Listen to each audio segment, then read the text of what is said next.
നമസ്കാരം. മുഖ്യമന്ത്രിയുടെ സംവാദ പരിപാടിയായ നാം മുന്നോട്ടിലേക്ക് ഏവർക്കും സ്വാഗതം.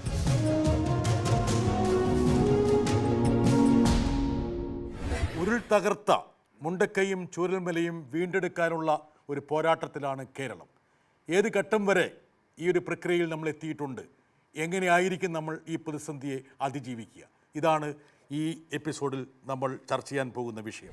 ദുരന്തത്തിന് ശേഷമുള്ള പുനരധിവാസമാണ് ഏറ്റവും പ്രധാന പ്രശ്നം.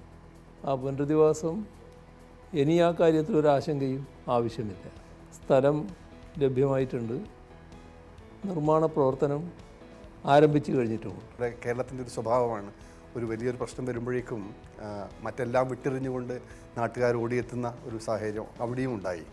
എന്നാൽ അവിടെ നമ്മുടെ ഉദ്യോഗസ്ഥന്മാരുടെ അവരുടെ റെസ്പോൺസ് വളരെ ശ്ലാഘനീയമായിരുന്നു എന്നെനിക്ക് പറയേണ്ടി വരും. ഈ 32 അംഗങ്ങളെ ഒരു ഓവർ പോലും ഏൽക്കാതെ രക്ഷപ്പെടുത്തണമെന്നുള്ളൊരു ചിന്ത ഞങ്ങൾക്കുണ്ടായിരുന്നു. ഉടനെ കളക്ടർ അടുത്ത് പറഞ്ഞപ്പോൾ കളക്ടർ അതിന് അനുമതിയും തന്നു. പക്ഷേ മറ്റ് സേഫ്റ്റി മെഷേഴ്സൊന്നും ഞങ്ങൾ എടുക്കാതെ അങ്ങോട്ട് പോയി. 3/4 കിലോമീറ്റർ ചെന്ന് കഴിയുമ്പോൾ ഈ ആക്സിഡൻറ്റ് ഉണ്ടായ സംഭവം എന്താണെന്ന് കാണുന്നു. ഒരു ബസ്സിൻ്റെ പിന്നിൽ മറ്റൊരു ബസ് പോയി ചെറുതായൊന്ന് തട്ടി എന്നതാണ് സംഭവിച്ചത്.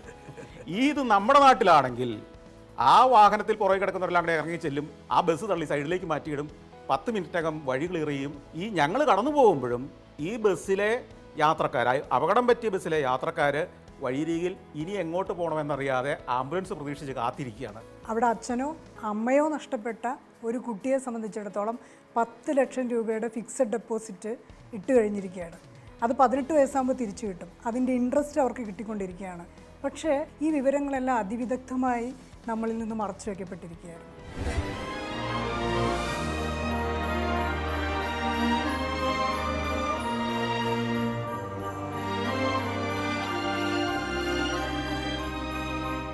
ബഹുമാനപ്പെട്ട മുഖ്യമന്ത്രിയെ ഔപചാരികമായി ഈ സംവാദ പരിപാടിയിലേക്ക് സ്വാഗതം ചെയ്യുന്നു. ഈ ചർച്ചയിൽ പങ്കെടുക്കുന്ന ആൾക്കാരെ പരിചയപ്പെടുത്തുന്നു. മുൻ chief secretary doctor V Venu, ലോകപ്രശസ്ത സഞ്ചാരിയും വ്യവസായിയുമായ സന്തോഷ് ജോർജ് കുളങ്ങര, സാമൂഹ്യ നിരീക്ഷകയും മുൻ മാധ്യമപ്രവർത്തകയുമായ MS ശ്രീകല, അഭിനേത്രി Sarayu, doctor Sekhar Kuriakose member secretary KSDMA, Kalpetta range forest officer K Hashif. Doctor Sekhar Kuriakose, അതായത് നമ്മുടെ സംവിധാനങ്ങളിൽ ഒരുപക്ഷെ ഇതുപോലുള്ള ദുരന്തങ്ങളെ പ്രതിരോധിക്കാൻ അല്ലെങ്കിൽ നേരിടാൻ കഴിയുന്ന രീതിയിലുള്ള ഒരു എക്സ്പെർട്ടൈസ് നമുക്ക് കരകരസ്ഥമാക്കാൻ പറ്റിയിട്ടുണ്ടോ, അതോ ഇനിയും നമ്മൾ മുമ്പോട്ട് പോകേണ്ടതുണ്ടോ?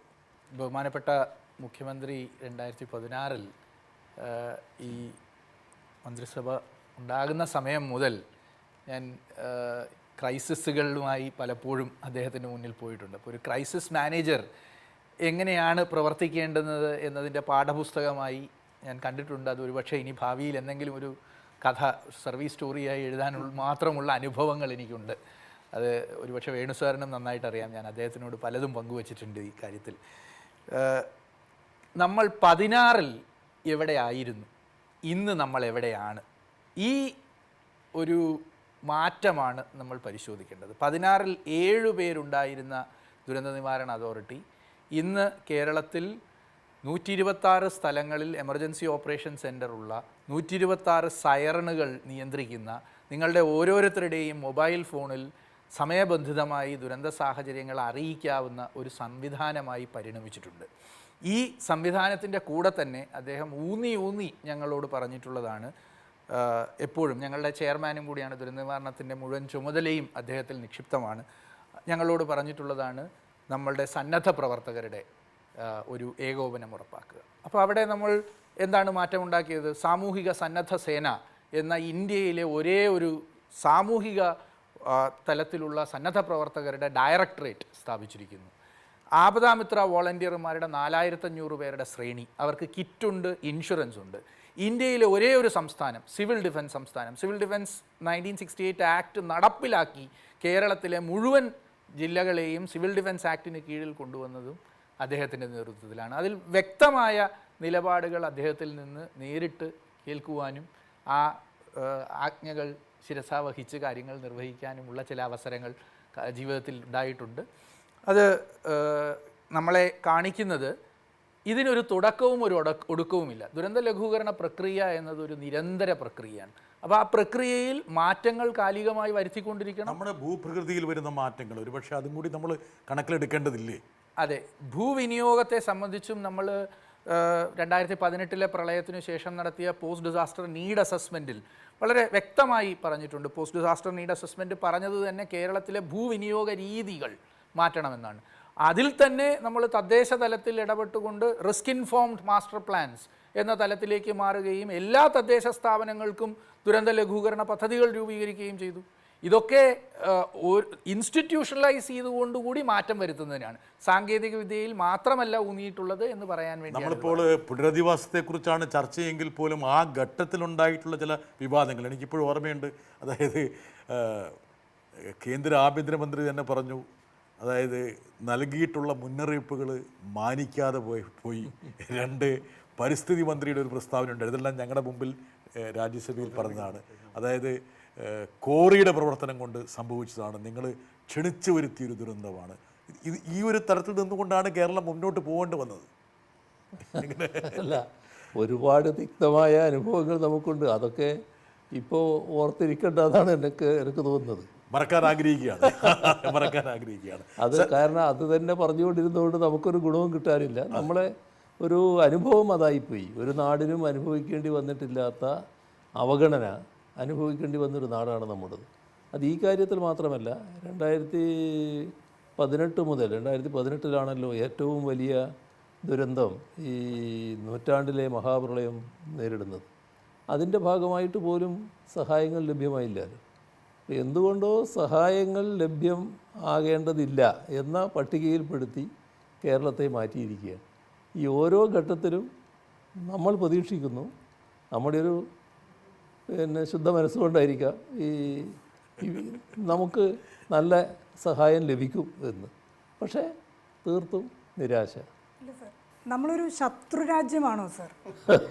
ഒരു കനിവിനും ഒരു സഹതാപത്തിനും അർഹതയില്ലാത്ത വിധത്തിലുള്ള ഒരു ശത്രുരാജ്യമായാണോ നമ്മളെ കാണുന്നത് എന്ന് പറയുന്നത് നമ്മൾ ഓരോ സാധാരണക്കാരനും വളരെയധികം വേവലാതി ഉണ്ടാക്കുന്നു.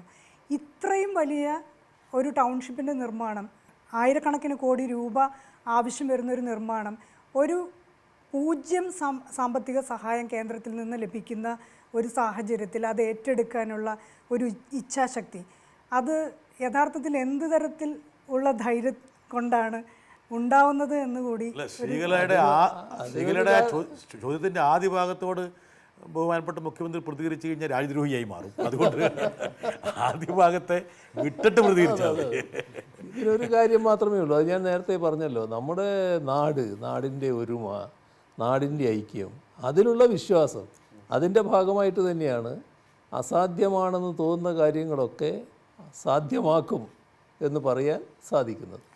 സരയു നമ്മുടെ കലാലോകത്തിൻ്റെ ഒരു പ്രതിനിധി കൂടിയാണ്. സരയു, മറ്റ് സംസ്ഥാനങ്ങളിലൊന്നും ഈ പറഞ്ഞ അവിടുത്തെ സാംസ്കാരിക അല്ലെങ്കിൽ കലാമേഖലയൊന്നും ആ നാടിൻ്റെ പ്രധാനപ്പെട്ട പ്രതിസന്ധിയിൽ വ്യാപൃതരാകാറില്ല. പക്ഷേ കേരളത്തിൽ എല്ലാ കാലഘട്ടത്തിലും കലാകാരന്മാരും എല്ലാവരും ഒരുമിച്ച് മറ്റുള്ളവരോടൊപ്പം തന്നെ ഇറങ്ങി വരും. ആ ഒരു സാംസ്കാരിക പൈതൃകമാണ് കേരളത്തിനുള്ളത്. എങ്ങനെയാണ് സരയു ഇതിനെ കാണുന്നത്? തീർച്ചയായിട്ടും ഈ പറഞ്ഞ പോലെ അണ്ണാറക്കണ്ണനും തന്നാല എന്ന് പറഞ്ഞ പോലെ ആ സമയത്തൊക്കെ ഒരു കൂട്ടായ്മയുമായിട്ട് ചേർന്ന് എന്നാൽ കഴിയുന്ന വിധത്തിൽ ഏറ്റവും നല്ല രീതിയിൽ പ്രവർത്തിക്കാൻ സാധിച്ചിട്ടുണ്ട്. തീർച്ചയായിട്ടും ഒരുപാട് സന്തോഷമുണ്ട്. എൻ്റെ സഹപ്രവർത്തകർ ഉൾപ്പെടെ എല്ലാവരും ഈ പറഞ്ഞ പോലെ സിനിമാ മേഖല എന്നുള്ളതൊക്കെ മാറ്റി നിർത്തി കേരളത്തിൽ മാത്രം, നമ്മുടെ മണ്ണിൽ മാത്രം കാണാൻ വരുന്ന ഒരു ഐക്യത്തോടു കൂടി പ്രവർത്തിച്ചു എന്നുള്ളത് ഒരു ഏറ്റവും നൈർമല്യമുള്ളൊരു ഓർമ്മയായിട്ട് കൂടെ സൂക്ഷിക്കുകയാണ്.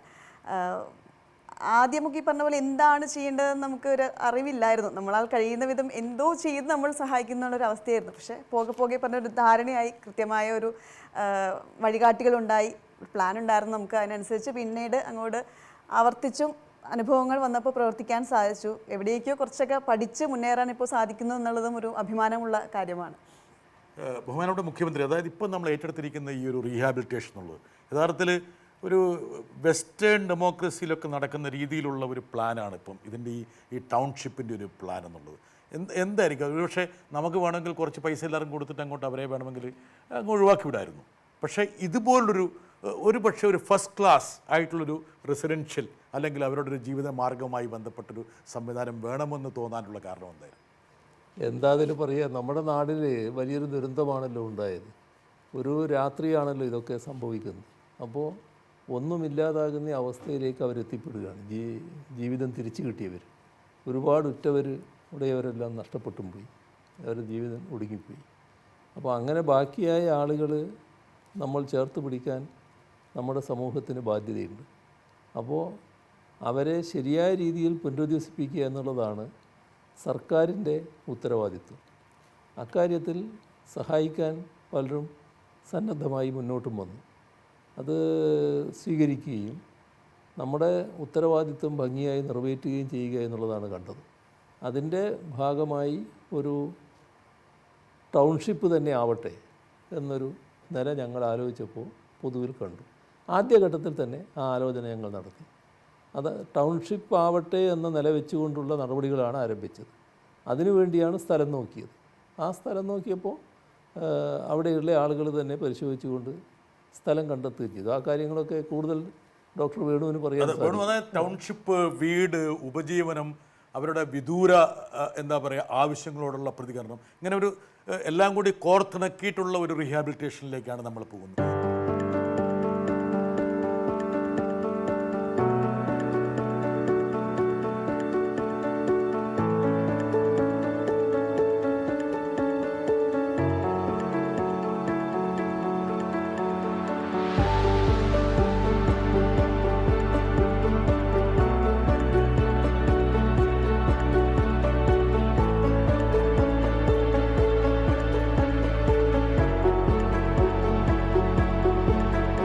എനിക്ക് തോന്നുന്നില്ല ഇന്ത്യയുടെ മറ്റ് സംസ്ഥാനങ്ങളിൽ ഇത് ഈ രൂപത്തിലുള്ള ഒരു പുനരധിവാസം എന്നുള്ളൊരു സങ്കല്പം നടപ്പിലാക്കിയതായിട്ട് എൻ്റെ അറിവിലില്ല. ഇതൊരു പുതിയ മാതൃക തന്നെയാണ്. പക്ഷേ അതിനെക്കുറിച്ച് പറയുന്നതിന് മുൻപ് ഒരു കാര്യം നമ്മൾ സൂചിപ്പിക്കേണ്ടതായിട്ടുണ്ട്. അത് ബഹുമാനപ്പെട്ട മുഖ്യമന്ത്രിയുടെ ഉത്തരവിൻ്റെ അടിസ്ഥാനത്തിൽ അവിടെ ഈ ഇതിൻ്റെ ഈ പ്രശ്നം അഫക്റ്റഡ് ആയിട്ടുള്ള കുടുംബങ്ങളെ എല്ലാവരും നമ്മൾ വിളിച്ചു ചേർത്തു. സാറിന് ഓർമ്മയുണ്ടാവും. അന്ന് ആ വിളിച്ചു ചേർത്ത സമയത്ത് അവർ പറഞ്ഞ ഒരു പ്രധാനപ്പെട്ട കാര്യം, ഞങ്ങൾ എങ്ങനെയാണോ ജീവിച്ചിരുന്നത് ആ ഒരു ചുറ്റുപാട് ഞങ്ങൾക്ക് തിരിച്ചു കിട്ടണം. അതാണ് ഞങ്ങളുടെ മനസ്സിലുള്ള അതായത് എൻ്റെ ചുറ്റുമുണ്ടായിരുന്നവർ, എൻ്റെ അയൽപ്പക്കക്കാർ, എൻ്റെ സ്നേഹിതർ, ഇവരുടെ കൂടെ ആവണം ഇനിയും ഞങ്ങൾക്ക് ജീവിക്കേണ്ടത് എന്ന ഒരു വളരെ സുപ്രധാനമായ ഒരു കാര്യമാണ് ഞങ്ങളോട് പറയുന്നത്. എന്ന് പറയുന്നത് മറ്റൊരു രീതിയിൽ പറഞ്ഞാൽ ഇത് സാമ്പത്തികമായിട്ടുള്ളൊരു സഹായത്തിൻ്റെ അടിസ്ഥാനത്തിൽ ഉള്ള റീഹാബിലിറ്റേഷൻ അല്ല, മറിച്ച് ഈ ജീവിത രീതി, ഈ ജീവിത ശൈലി ഞങ്ങൾക്ക് തിരിച്ചു കിട്ടണമെങ്കിൽ ഞങ്ങൾ എല്ലാവരും ഒരുമിച്ച് തന്നെ ഉണ്ടാവും. മുമ്പുണ്ടായിരുന്ന ഒരു സാമൂഹ്യ ജീവിതത്തെ തന്നെ നമ്മൾ പുനഃസൃഷ്ടിക്കുക. അങ്ങനെ ഒരു ആഗ്രഹം പ്രകടിപ്പിക്കുമ്പോൾ ആ ആഗ്രഹത്തെ അതിൻ്റെ ഏറ്റവും പ്രധാനപ്പെട്ട ഒരു കാര്യമായി കാണുകയും അതിലൂടെയാണ് നമ്മൾ ഈ ഒരു ടൗൺഷിപ്പ് ആകുമ്പോഴേക്കും അവരെങ്ങനെയാണോ ഉണ്ടായിരുന്നത് അതുപോലെയുള്ള ഒരു സമാനമായ ഒരു ജീവിത രീതിയിലേക്ക് അവരെ തിരിച്ചു കൊണ്ടുവരാൻ സാധിക്കും എന്ന് ബഹുമാനപ്പെട്ട മുഖ്യമന്ത്രിയും ക്യാബിനറ്റ് വന്ന് തീരുമാനിക്കുകയും ചെയ്തിട്ടുള്ളത്. ഇത് എനിക്ക് തോന്നുന്നത് ഭാവിയിലേക്ക് ഡിസാസ്റ്റർ മാനേജ്മെൻറ്റ് രംഗത്ത് ഒരു ദേശീയ മാതൃകയാണ് നമ്മൾ കൊടുക്കുന്നത്. അതായത് നഷ്ടപ്പെട്ടതൊരു വീടാണെങ്കിൽ തിരിച്ചു കൊടുക്കേണ്ടതൊരു വീടല്ല എന്ന് പറയുകയാണ് നമ്മൾ. ആ വ്യക്തിക്ക് വേണ്ട എല്ലാ കാര്യങ്ങളും, ആ ചുറ്റുപാട് ഒരുക്കുക, അവർക്ക് ഒരു ലൈവ്ലിഹുഡ് ഒരുക്കുക, വിദ്യാഭ്യാസം ഒരുക്കുക, അത് ഉയർന്ന തലത്തിലേക്ക് കൊണ്ടുവരിക. അതായത് നമ്മൾ അവർക്ക് വെറുതെ ഒരു നഷ്ടപ്പെട്ടത് എന്ത് തിരിച്ചു കൊടുക്കുക, ബിൽഡിംഗ് ബാക്ക് ബെറ്റർ എന്ന ഒരു കോൺസെപ്റ്റിലേക്ക് പ്രായോഗികമായിട്ട് കേരളം കാണിച്ചു കൊടുക്കുകയാണ്. ഇങ്ങനെയാണ് ഒരു ഡിസാസ്റ്റർ, ഒരു ദുരന്ത നിവാരണത്തിൻ്റെ രംഗത്ത് നമ്മൾ പറയുകയാണ്, ദുരന്തം കഴിഞ്ഞാൽ അവർക്ക് ഒരുപടി മുന്നോട്ടാണ് നമ്മൾ കാണിക്കേണ്ടത്, ഒരുപടി ഉയരത്തിലേക്കാണ് അവരെ കൊണ്ടുപോകേണ്ടത് എന്ന മാതൃക നമ്മൾ ലോകത്തിന്. വയനാട്ടിൽ നിന്ന് വന്ന ആൾക്കാർ ഇവിടെയുണ്ട്. സർവസ്വവും നഷ്ടപ്പെട്ട് ഒരു നിസ്സഹായതയിലാഴുന്ന നിങ്ങൾക്ക് ഒരുപക്ഷെ ഇപ്പം നിങ്ങളുടെ മനസ്സിലേക്ക് വരുന്ന വികാരം എന്തായിരിക്കും? ഇപ്പോൾ എത്രയും പെട്ടെന്ന് വീട് കിട്ടണം, എപ്പോഴാണ് വീടാകുക എന്നാണ് ആദ്യം ചോദിക്കാനുള്ളത്. മറ്റൊന്ന്, ഇപ്പോൾ ഇവിടെ വേണു സാർ പറഞ്ഞ പോലെ എല്ലാവരും ചേർത്ത് പിടിപ്പിക്കാൻ വേണ്ടിയിട്ട് നമ്മൾ മുട്ടിൽ വെച്ചിട്ട് യോഗം ചേർന്ന അന്നാണ് ഇത് തീരുമാനിച്ചത്. അന്ന് ഞാനാണ് ആദ്യം എടുത്തു പറഞ്ഞത്, ഞങ്ങളെല്ലാവരും കൂടി ഇരുന്ന് ഞങ്ങൾക്ക് എല്ലാവർക്കും കൂടി ഒരുമിച്ചിരിക്കാനുള്ള സംവിധാനം ഉണ്ടാക്കി തരണമെന്ന് ആവശ്യപ്പെട്ട ഒരാളാണ് ഞാൻ. അപ്പോൾ ആ സംവിധാനം, അതിൽ ഞങ്ങൾക്ക് ഇപ്പോൾ ഒരു പ്രയാസമുണ്ട്. ഇപ്പോൾ ഞങ്ങൾ അന്ന് ടൗൺഷിപ്പിന് ചേർത്ത് പിടിക്കാൻ വേണ്ടിയിട്ട് സന്നദ്ധ സംഘടനകളെല്ലാം നല്ല സാമ്പത്തികമായി സഹായിച്ചതോടൊപ്പം ഇവിടുത്തെ മറ്റ് സംഘടനകൾ, ഇപ്പോൾ ലീഗ് പോലുള്ള സംഘടനകളൊക്കെ ഗവൺമെൻറ്റിനോട് ചേർന്നുകൊണ്ട് തന്നെ വീട് വെച്ച് ചേരുമെന്നാണ് ഞങ്ങൾ വിചാരിച്ചത്. പക്ഷേ അവരെന്ത് ചെയ്തു വെച്ചാൽ 105ഓളം വീട് വേറെ പുറത്ത് പോയി വെക്കുകയാണ്. ഇപ്പോൾ ഈ ടൗൺഷിപ്പിൽ അവർ വിട്ടു, വേറെ സ്ഥലത്തേക്ക് മാറി. ആ ഒരു പ്രയാസം ഞങ്ങൾക്കുണ്ട്. ഇന്ന് ഞങ്ങളെ കുറേ ആളുകളെ മാറ്റി നിർത്തുന്ന സ്ഥിതിയിലേക്ക്, കുറച്ച് ആളുകൾ ഞങ്ങളുടെ അടുത്ത് വിട്ടുപോകുന്ന സ്ഥിതിയിലേക്ക് വന്നു.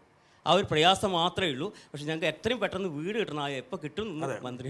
ഒരു ആവശ്യമുണ്ട്, ഒരു പ്രയാസമുണ്ട്. രണ്ട് കാര്യങ്ങൾ അദ്ദേഹം സമർപ്പിച്ചു. വീട് നിർമ്മിക്കുന്നതിനുള്ളൊരു സമയം വേണമല്ലോ. ആ സമയം ഒരു തരത്തിലും നീണ്ടുപോകാതെ നിർമ്മിക്കുക എന്നുള്ളത് തന്നെയാണ് ഉദ്ദേശിക്കുന്നത്. അപ്പോൾ അത് നിർമ്മിച്ച് എല്ലാവരെയും അവിടെ താമസിപ്പിക്കുക എന്നുള്ളത് തന്നെയാണ് സർക്കാരും കാണുന്നത്. രണ്ടാമത്തെ ഭാഗം നിങ്ങൾ പറഞ്ഞ നിങ്ങളോടൊപ്പം അവിടെ ഉണ്ടാകേണ്ട ആളുകൾ, ഏറിയ കൂറും ആളുകൾ അവിടെ തന്നെയുണ്ട്. വളരെ കുറച്ച് പേര് മാത്രമാണ് ഈ പട്ടികയിൽ പെടാതിരുന്നിട്ടുള്ളത്. ഈ പറഞ്ഞ 100-ലധികം ആളുകൾ നിങ്ങളെ ദുരന്തബാധിതർ തന്നെയാണോ എന്നുള്ളത് എനിക്ക് ഉറപ്പായിട്ട് പറയാൻ പറ്റില്ല. ഏതായാലും എല്ലാവരും ഇതുമായി സഹകരിക്കാനാണ് തയ്യാറായിട്ടുള്ളത്. നിർഭാഗ്യകരമായൊരു നിലപാടാണ് ഇന്ത്യൻ യൂണിയൻ മുസ്ലിം ലീഗിൻ്റെ ഭാഗത്ത് നിന്നുണ്ടായത് എന്ന് നിങ്ങൾ ഈ പറഞ്ഞതുകൊണ്ട് ഞാൻ പറയാം. ഇതേവരെ അങ്ങനത്തെ അഭിപ്രായം ഞാൻ പറഞ്ഞിട്ടില്ല, എവിടെയും പറഞ്ഞിട്ടില്ല. പക്ഷേ നിങ്ങളെല്ലാവരും ഒന്നിച്ച് തന്നെ നേരത്തെ ജീവിച്ചതുപോലെ ജീവിക്കുക എന്നുള്ളതാണ് ഞങ്ങൾ താല്പര്യമായിട്ട് കണ്ടത്. ആദ്യം അതിൻ്റെ കൂടെ തന്നെയാണ് ലീഗും അണിനിരന്നിരുന്നത്. ലീഗിൻ്റെ അഭിപ്രായവും അങ്ങനെ തന്നെയാണ് വന്നിരുന്നത്. പക്ഷേ പിന്നീടൊരു ഘട്ടത്തിലാണ് അവർ വേറെ സ്ഥലമെടുത്ത് താമസിപ്പിക്കുന്ന നില വന്നിട്ടുള്ളത്. ആ താമസിപ്പിക്കുന്നവർ ദുരന്തത്തിന് ഇരയായവർ തന്നെയാണോ, അല്ല വേറെ ആളുകളും അതിൽ പെടുവോ, ഇതൊന്നും വ്യക്തതയില്ലാത്ത കാര്യമാണ്. സർക്കാരിനെ സംബന്ധിച്ചിടത്തോളം വ്യക്തതയില്ലാത്ത കാര്യമാണ്. ഞങ്ങൾ ആദ്യമേ പറഞ്ഞിരുന്നു, ഏതെങ്കിലും ആൾക്ക് ഇവിടുന്ന് മാറിപ്പോകണം എന്നുണ്ടെങ്കിൽ ആ മാറിപ്പോകുന്നവർക്ക് 15 ലക്ഷം രൂപ കൊടുക്കാൻ സന്നദ്ധമാണെന്ന് ഞങ്ങൾ പറഞ്ഞിരുന്നു. അതിൻ്റെ ഭാഗമായി ആ ഓഫർ സ്വീകരിക്കാൻ തയ്യാറായ ചുരുക്കം ചില കുടുംബങ്ങളുണ്ട്. അത് മുഴുവൻ ഇവരുടെ കൂട്ടത്തിൽ പെടുന്നില്ല എന്നാണ് തോന്നുന്നത്. ഈ പറഞ്ഞ പട്ടികയിൽ പെടുന്നില്ല എന്നാണ് തോന്നുന്നത്. അവർ മറ്റു ചില കാര്യങ്ങൾ കൊണ്ട് ചിലയിടത്ത് മാറിപ്പോകാൻ ഉദ്ദേശിച്ചതാണ്. ഏതായാലും ആ കാര്യങ്ങൾ കൂടുതൽ വ്യക്തത ഇനിയും ഉണ്ടാകേണ്ടതായിട്ടാണ് ഇരിക്കുന്നത്. പക്ഷെ ഒരുമിച്ച് നിൽക്കുന്നതായിരുന്നു നല്ലതെന്നുള്ളൊരു അഭിപ്രായമാണ്. തീർച്ചയായും അത് ഒരു തെറ്റായ സന്ദേശം നൽകുന്നതിനാണ് ഇടയാക്കിയിട്ടുള്ളത്. അതൊരു മാതൃകാപരമായ നിലപാടല്ല ഇന്ത്യൻ യൂണിയൻ മുസ്ലിം ലീഗിൻ്റെ ഭാഗത്ത് ഉണ്ടായിട്ടുള്ളത്. ദുരന്ത മുഖത്ത് കാണിച്ച ഒരുമ പിന്നീട് പുനരധിവാസത്തിൻ്റെ ഘട്ടത്തിൽ വന്നപ്പോൾ അല്പം മങ്ങുന്നു എന്നുള്ളൊരു പ്രതീതി വേറൊരാളും കൂടിയുണ്ട് വയനാട്ടിൽ നിന്ന്. എന്താണ്? എൻ്റെ പേര് VR സോമൻ എന്നാണ്. ഞാൻ ഈ ഉരുൾപൊട്ടൽ വെള്ളത്തിൽ പെട്ടിട്ട് ഒഴുകിപ്പോയ ആളാണ്. 1 മണിക്കൂറോളം നീന്തിയിട്ടാണ് കഴിച്ചതായത്. ഞാൻ ഭാര്യേനെയും മകളെയും കുട്ടികളെയൊക്കെ തലേദിവസം വാടക വീട്ടിലേക്ക് മാറ്റിയിരുന്നുകൊണ്ട് അവർ രക്ഷയില്ല. ഞങ്ങൾ 7 ആൾ ഞങ്ങൾ പോകേണ്ടവരായിരുന്നു. പക്ഷേ ഉണ്ടായ അനുഭവം എന്ന് പറഞ്ഞു കഴിഞ്ഞാൽ ഇന്നലെ വരെ എല്ലാം ഉണ്ടായിരുന്നു, ഇന്ന് നേരം വെളുക്കുമ്പോൾ ഒന്നുമില്ലാത്തൊരവസ്ഥയായി. അതിൽ നിന്നെല്ലാം സർക്കാർ അന്ന് മുതൽ തന്നെ എല്ലാവരെയും സംരക്ഷിക്കുകയും 21 ദിവസം ക്യാമ്പിൽ ആയിരുന്നു. ക്യാമ്പിലത്തെ ജീവിതം ആരും പട്ടിണിയോ അല്ലൊന്നും ഉണ്ടായിട്ടില്ല. എല്ലാ വിധത്തിലുള്ള ഭക്ഷണവും കാര്യങ്ങളൊക്കെ കിട്ടിയിരുന്നു. അതേപോലെ തന്നെ വസ്ത്രങ്ങൾ ഒന്നും ഉണ്ടായിട്ടില്ല. ഒരു അരക്കയ്യ ബനിയൻ മാത്രമേ ഉണ്ടായിട്ടുള്ളൂ, ബാക്കി ഒന്നും ഉണ്ടായിട്ടില്ല. ബാക്കി എല്ലാം പോയി എന്ന് പറഞ്ഞ് ഇനി വിഷമിച്ചിട്ട് കാര്യമില്ല. സർക്കാർ പുനരധിവാസത്തിന് വേണ്ടിയിട്ടുള്ള സ്ഥലം ഏറ്റെടുത്തു. അതിന് ഒരുപാട് പ്രതിസന്ധികൾ വന്നിട്ടുണ്ടായിരുന്നു. അതിനെല്ലാം തരണം ചെയ്ത് മുന്നോട്ട് വന്നു. ഇപ്പോൾ അതിൻ്റെ വീടിൻ്റെ പണികൾ ആരംഭിച്ചിട്ടുണ്ട്. അതിലൊക്കെ ഞങ്ങൾ വളരെ സംതൃപ്തരാണ്. പക്ഷേ എങ്കിലും ചില കാര്യങ്ങൾ ആലോചിക്കുമ്പോൾ വിഷമമുണ്ട്. ഒരുപാട് ആളുകൾ നമ്മുടെ ഉറ്റവരും സുഹൃത്തുക്കളും ബന്ധുക്കളും ഒരുപാട് ആളുകൾ പോയിട്ടുണ്ട്. അതിൽ ഇനിയും കുറേ ആളുകളെ ആ വിടവ് നമുക്കൊരിക്കലും നിൽക്കാൻ കഴിയാത്തൊരു വിടവാണ്. പക്ഷേ എങ്കിൽ തന്നെയാലും സർക്കാരിൻ്റെ ഇടപെടൽ വളരെയധികം നല്ല രീതിയിൽ തന്നെയാണ് കാര്യങ്ങൾ മുന്നോട്ട് പോയിക്കൊണ്ടിരിക്കുന്നത്. പിന്നെ ഒരു കാര്യം ബഹുമാനപ്പെട്ട മുഖ്യമന്ത്രിയോട് പറയാനുള്ളത്, ഞങ്ങൾക്കിപ്പോൾ തൊഴിലില്ലാത്തൊരു വലിയൊരു വിഷയമാണ്. ജൂലൈ മാസം 28-ാം തീയതി പണിക്ക് പോയതാണ്. പിന്നെ ഇതുവരെ പണിക്ക് പോകാൻ കഴിയില്ല. മറ്റു വലിയ പണികളൊന്നും എടുക്കാൻ കഴിയില്ല. ഒരു ഓപ്പറേഷനൊക്കെ കഴിഞ്ഞ ആളാണ്. അതേപോലെ അട്ടമല ഒരു ഗ്ലാസ് ബ്രിഡ്ജിലാണ് ഞങ്ങളൊക്കെ ജോലി ചെയ്തിരുന്നത്. അവിടെ 10-35 ആൾ ഞങ്ങൾ ജോലി ചെയ്യുന്ന ആളുകളുണ്ട്. അതൊരു 5-8 ആളുകൾ കൂടി ചെറിയ സംരംഭമായിട്ട് ചെയ്തതാണ്. സാധാരണക്കാരായിരുന്നു അതിൻ്റെ പാർട്ട്ണർമാരെല്ലാവരും. ലോണും കാര്യങ്ങളൊക്കെ എടുത്തിട്ട് ചെയ്തതാണ്. പക്ഷെ അത് ഇതുവരെയും തുറക്കാനായിട്ട് കഴിഞ്ഞില്ല. അതുകൊണ്ട് നമ്മളെ തൊഴിൽ ഇല്ലാത്തൊരു സാഹചര്യം ഉണ്ട് ഞങ്ങൾക്ക്. അതെ, ഉപജീവന മാർഗത്തെക്കുറിച്ചുള്ള ഒരു ചോദ്യം വേണു സർ. അത് ഒരു കാര്യം ഒന്ന് ബഹുമാനപ്പെട്ട മുഖ്യമന്ത്രിയുടെ ശ്രദ്ധയിൽപ്പെടുത്താനാണ് സർ. ഇവിടെ ശ്രീ സോമൻ പറഞ്ഞതുപോലെ ആ ഭാഗത്ത് ഈ പ്രൊജക്റ്റ് ഇതുമായിട്ട് ഡിസാസ്റ്ററിൻ്റെ അഫക്റ്റഡ് ആയിട്ടുള്ള കുടുംബങ്ങളിൽ കുറേ പേരെങ്കിലും ടൂറിസം വ്യവസായവുമായി ബന്ധപ്പെട്ടിട്ടില്ലായിരുന്നു സർ. അവിടെ നമുക്ക് അവിടെ വയനാട്ടിൽ കൃത്യമായിട്ട് തന്നെ വയനാട് അനുഭവിച്ചു. ഒരു ജില്ല മുഴുവൻ, ആ ജില്ലയിലെ ടൂറിസം പ്രവർത്തനങ്ങൾ മുഴുവൻ നിർത്തിവെക്കുന്ന ഒരു സാഹചര്യം ഉണ്ടായി സർ. എനിക്കൊന്ന് ഇതിന് സമാനമായ ഒരു ചോദ്യം കൂടി വരുന്നുണ്ട്. എനിക്കൊന്ന് അത് കഴിഞ്ഞ ശേഷം ആയിക്കോട്ടെ, ആ കാര്യം ഒന്ന് CM-ന്റെ ശ്രദ്ധയെ കൊണ്ടുവരണമെന്ന് എനിക്കൊരു ആഗ്രഹം ഉണ്ടായിരുന്നു. സാർ, എനിക്ക് ചോദിക്കാനുള്ളത്, മുണ്ടയ്ക്ക് ചൂരൽമല ദുരന്തം വയനാട് ടൂറിസത്തെ പ്രതികൂലമായി വ്യാപിച്ചു എന്ന പ്രചരണത്തെ അതിജീവിക്കാനായി എന്തൊക്കെയാണ് ചെയ്യേണ്ടത്?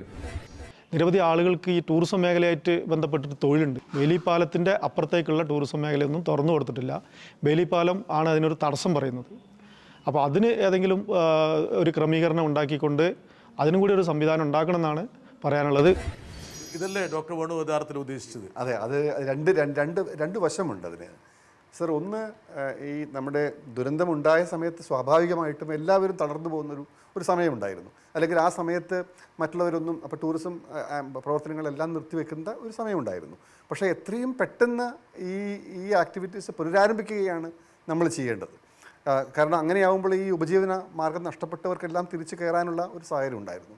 അത് ഒരു പക്ഷേ നമ്മൾ ചോദിച്ച തൊഴിൽ സാധ്യതയുമായി ബന്ധപ്പെടുത്തിയൊരു അവിടേക്കാണ് ഞാൻ എത്തുന്നത്. അപ്പോൾ ഇത് അങ്ങനെയുള്ള ഒരു ഡിക്ലറേഷൻ, നമ്മൾ പ്രശ്നങ്ങളുള്ള സ്ഥലങ്ങളെ ഐസൊലേറ്റ് ചെയ്യുകയും മറ്റുള്ള സ്ഥലങ്ങളിൽ ഇതൊക്കെ പുനരാരംഭിക്കുകയും ചെയ്യുന്ന ഒരു തീരുമാനം നമുക്ക് എടുക്കാവുന്നതാണെന്ന് തോന്നുന്നു. രണ്ടാമത്, ഇതുപോലെ ടൂറിസം രംഗത്തേക്ക് തിരിച്ചു കൊണ്ടുവരാനുള്ള ചില സാമ്പത്തിക സഹായ പദ്ധതികൾ നമ്മൾ പ്രത്യേകിച്ചും ബാങ്കുകളോടോ സാമ്പത്തിക സ്ഥാപനങ്ങളോടോ ഒക്കെ ചേർന്ന് നിന്നുകൊണ്ട് അവിടെ രൂപീകരിക്കാൻ സാധിച്ചാൽ നന്നായിരുന്നു എന്നൊരു അഭിപ്രായം കൂടി ഞാൻ മുന്നോട്ട് വെക്കുകയാണ് സർ.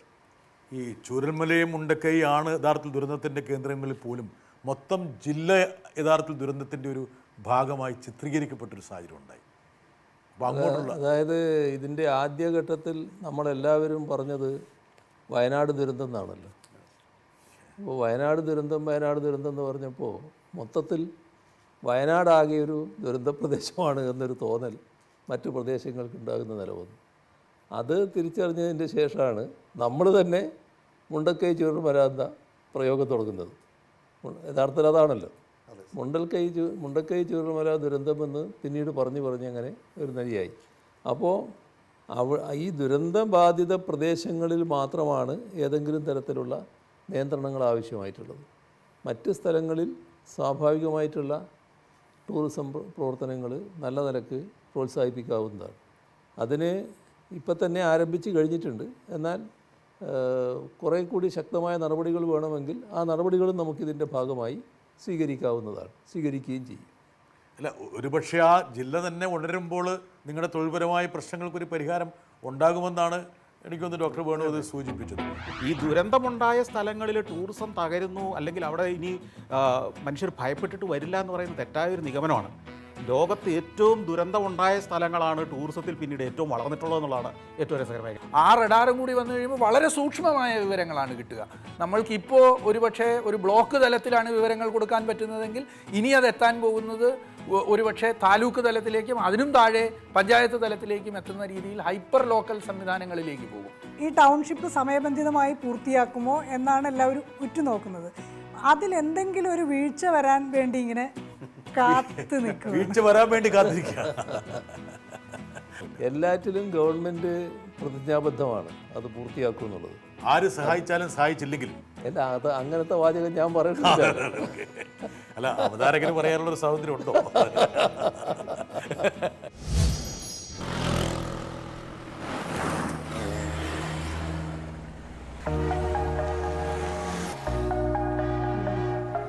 ചേട്ടാ, ഞാൻ സഹായിക്കണോ? വേണ്ട, ഞാൻ പൊയ്ക്കോളാം. അല്ല, ഒന്നും കാണാൻ പറ്റാതെ വണ്ടിയൊക്കെ ഭയങ്കര സ്പീഡിലാണ് വരുന്നത്. അറിയാം, ചെവികളും കണ്ണുപോലെയാണല്ലോ. എന്നാലും ഞാൻ ചേട്ടനെ സഹായിക്കാം. പെട്ടെന്ന് അപ്പുറത്ത് എത്താലോ. വാ ചേട്ടാ. ഇപ്പോ നമ്മുടെ റോഡിലെ യാത്രയൊക്കെ നല്ല സ്മൂത്താ. കറക്റ്റാണ്. ലോക നിലവാരത്തിലാ ഇപ്പൊ നമ്മുടെ സർക്കാർ റോഡുകളൊക്കെ നിർമ്മിക്കുന്നത്. അതെ അതെ. ദേശീയപാത, തീരദേശപാത, മലയോര ഹൈവേ, റിംഗ് റോഡുകൾ, ഇതൊക്കെ ഇപ്പൊ പഴയതിനേക്കാൾ കൂടുതൽ സേഫാന്നേ യാത്ര ചെയ്യാൻ. 10 വർഷം മുമ്പ് കേരളത്തിൽ ഉണ്ടായിരുന്ന റോഡുകളൊന്നും അല്ല ഇപ്പൊ. Thank you. നോ മെൻഷൻ ചേട്ടാ.